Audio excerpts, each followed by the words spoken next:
You have been waiting, waiting to feel ready, waiting for the right moment, waiting for something inside you to finally shift some signal that now is the time. Musashi never waited, and on the morning that would decide whether he lived or died, he did something so strange, so deliberately wrong, that it changed the outcome of the greatest duel in Japanese history before a single blade was drawn. The year was 1612. Japan had never seen a swordsman like Sasaki Kojiro. He was tall, precise, and completely without fear. His signature technique, the swallow cut, moved so fast that witnesses said the stroke arrived before the sound. He had fought dozens of duels. He had never lost.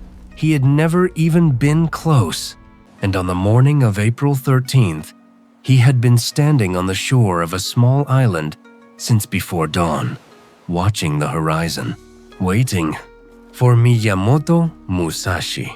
Musashi had agreed to the duel, had agreed to face the one man in Japan who might actually kill him, then boarded a small fishing boat, curled into the hull, and fell asleep. He woke 2 hours after the duel was supposed to begin. He sat up, looked around, looked at the wooden oar lying across the boat, and began to carve, not sharpening a sword, not praying, not meditating on death, carving a weapon from a piece of boat wood. This was what he would fight with. On the shore, Kojiro was no longer still.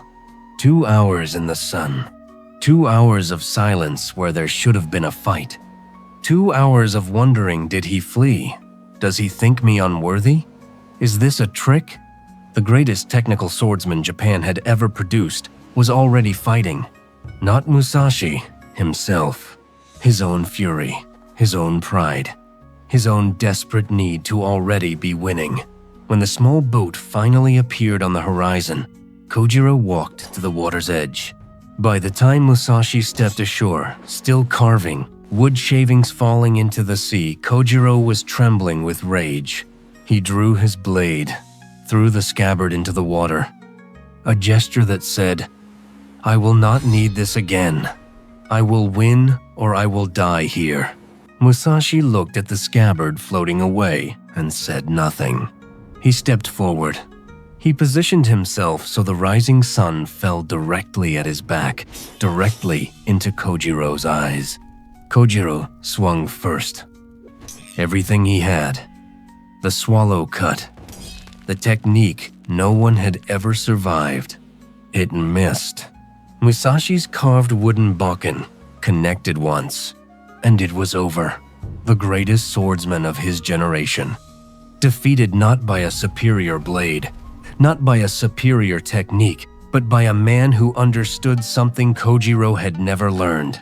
The fight does not begin when the swords meet.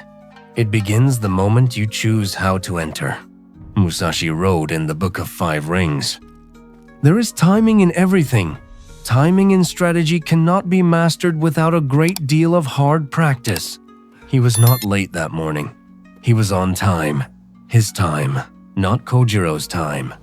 Not the time that had been agreed, scheduled, expected. The 2 hours of waiting were not wasted. They were the weapon.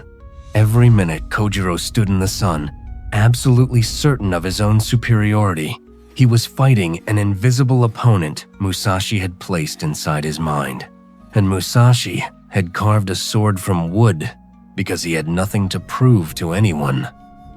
Not even to himself. He was a Ronin, a warrior without a lord, without a master, without a path that anyone else had prepared for him.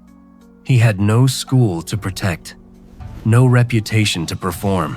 He had only one thing, the refusal to live on someone else's schedule.